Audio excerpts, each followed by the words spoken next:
The purpose is reorganization of the Pradesh Congress Committee. The purpose is also to hear the voice of the organizational heads, including the frontal organization and departmental heads, and to work according to the voice of the Congress worker and the Congress leader in the district.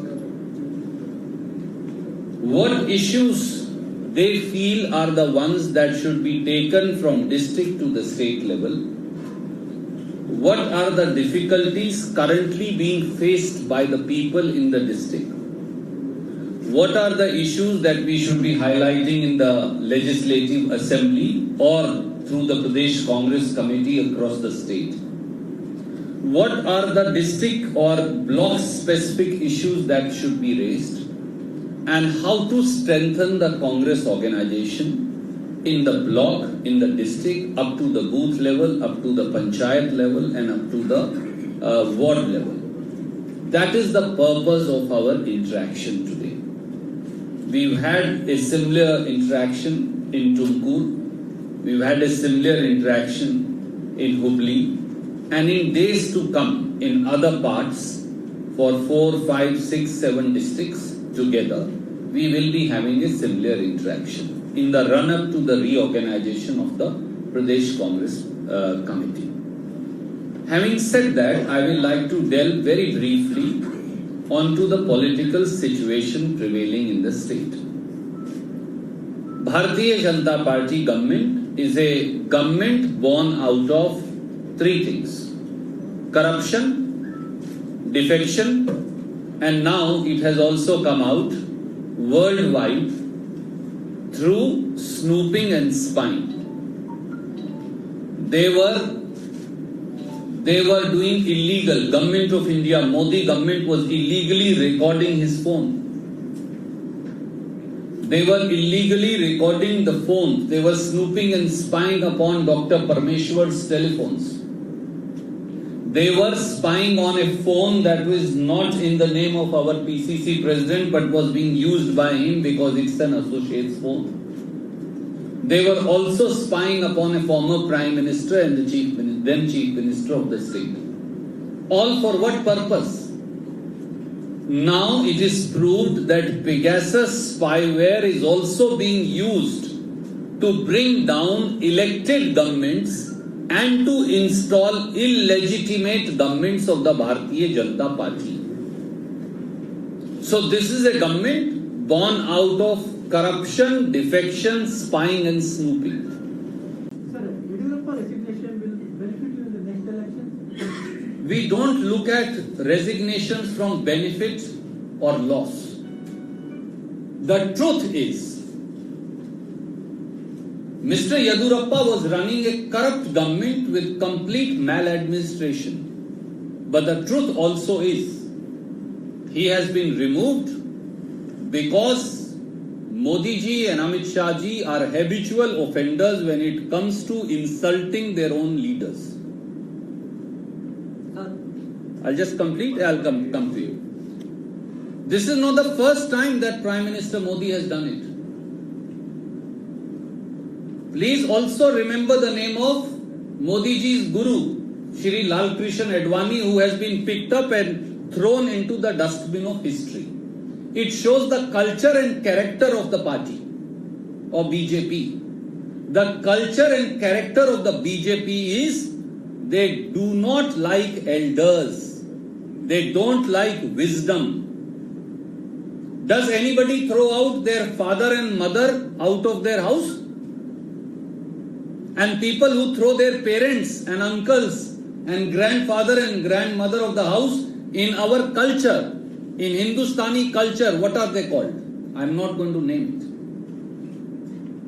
it. They did it to Shri Lal Krishan Advani, the patriarch of the BJP.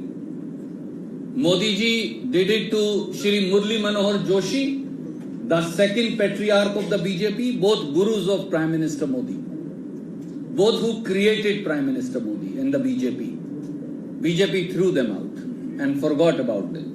They did it to Keshu Bhai Patel, the Chief Minister of Gujarat, who nursed and groomed Shri Narendra Modi. They did it to Hiren Pandya in Gujarat. I think 6 or 7 times their Home Minister and Member of Parliament, who was much senior to Prime Minister Modi. They did it to Yashwant Sinha, their financial, so-called financial wizard, as BJP used to say. They did it to Jagmohan Ji, who was their principal urban development minister. They did it to Shanta Kumar Ji, who created the BJP along with Advani Ji and Vajpayee Ji. They have now also done it to Shri B.S. Yedurappa Ji, and they will do it to others also. So it is their internal matter. I am nobody to comment upon it. But it shows the culture and character of BJP. They want to say only sycophants have a place in BJP. Perhaps only the corrupt have a place in the BJP. Perhaps only the defectors have a place in BJP. That's why it's party with a difference. The difference being corruption and defection. Principles, values, prosperity, cohesion, development have ceased to have a place in the Bharatiya Janata Party. Today, as we sit here, close to a dozen districts are affected by floods. And I was just looking at the data. Over 70,000 Kannadigas have been displaced. Figures now say that over 20 people have died.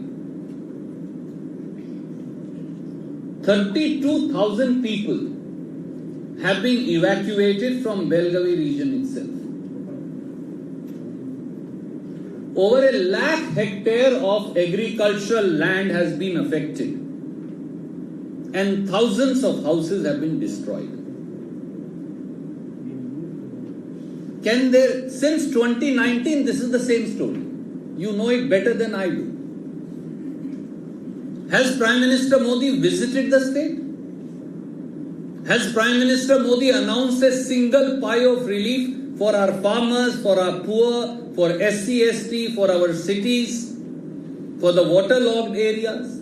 Zero. The relief given by Modi government to Karnataka is zero. He can go to Bihar, he can go to Gujarat, he can find time to go everywhere else. But Karnataka for Prime Minister Modi doesn't exist in the map of India. Why? Chief Minister is being summoned time and again to decide, everybody is hankering for cabinet ministers' posts. Why is BJP cadre not going and serving the people of Karnataka who are flood affected? Nobody is bothered. In last 1.5 years, it was a similar story.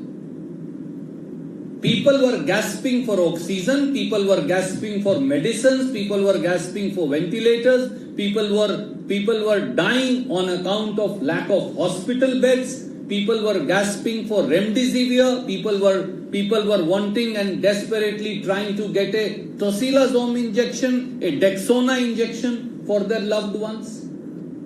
People were dying. The figures and estimates now which are in public domain say that close to 300,000 people lost their lives. Where was BJP? Where was Mr. JP Nadda? Where was Prime Minister Narendra Modi and Amit Shah? They had a BJP government at the center, they had a BJP government here. Where was Mr. Bommai? Where was Mr. Yedurappa? They were all missing in action. They had abdicated their duty to the state. They are doing this again and again and again to the state. So their lust of power must end, and we will take a resolve here, all our leaders and our senior friends of the party who are here. One of the purposes is to take a resolve to sink all differences, right up down to the last worker and the leader, and to work only towards one thing: bring Congress party back to power, not for sharing spoils of power like the BJP, but for serving the people of Karnataka. The entire Karnataka has been asking. Shri B.S. Yedurappa cried. He may be our opponent, we may have our differences, he may be running a corrupt government, but people of the state wanted to know why was he crying? Why was he being summarily forced to resign? Why was he being summarily removed? Nobody knew the answer. Now Prime Minister has told this to the current incumbent. We are not saying it. Now BJP has admitted, none less than the Prime Minister of India and their leader has admitted that Karnataka government is a government mired in corruption. After all, that's why you need an image makeover. RSS and BJP are saying remove all the ministers who have taken a stay. From against who? Against all of you here. The television channels, the media friends. Don't write anything about us, about our misdeeds. That's what they said. They've gone to the court. And about over half a dozen of them are today ministers. Their own organization are saying do not take defectors into the ministry. Remove all 13, 14 of them. Also the defectors of the Janata Dal. We are not saying so. So it's a government. So they have proved, the Prime Minister has proved the point that we always said. It's a government founded upon corruption. It's a government born out of defection.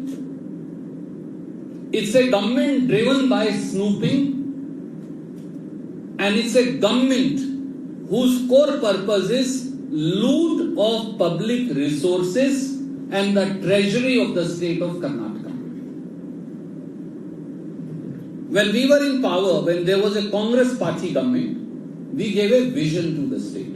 Siddharamaiah Saab is here. We gave our Bhagyashree schemes about which you know I will not take your time and waste it. They reached out to the poorest of the poor, to the last person in the line. What is the vision in last 2 years of the BJP government? Plunder the resources of the state, loot as much as you can, and forget about the people of Karnataka. My dear friend, Prime Minister Modi and Shri Amit Shah are attacking Indian democracy. Modi ji and Amit Shah ji are attacking the constitution. Modi ji and Amit Shah ji are attacking your television channel, your pen, your newspaper. For journalists are the largest number being spied upon. Modi ji and Amit Shah ji are attacking the election commission. Modi ji and Amit Shah ji are attacking the judiciary.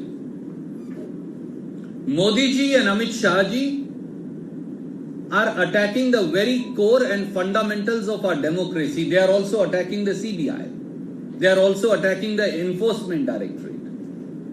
Anybody in this country who has an opinion divergent to Prime Minister Modi and the BJP is under attack.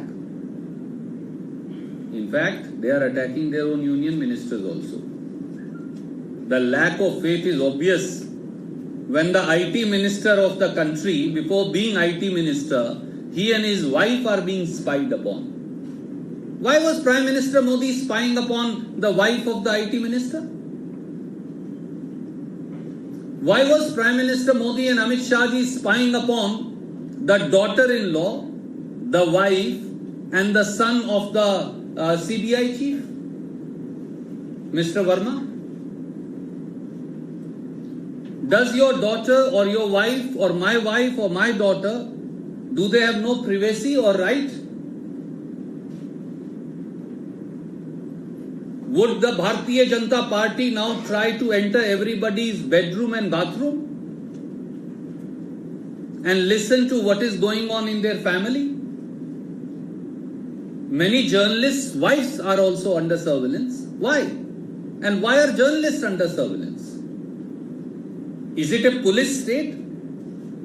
Maybe many other governments were similarly, whether it was Madhya Pradesh, whether it was Goa, whether it was Arunachal Pradesh, whether it was Manipur, it may have been done in many other states. That's why I said Bharatiya Janata Party and Modi government is attacking Indian democracy.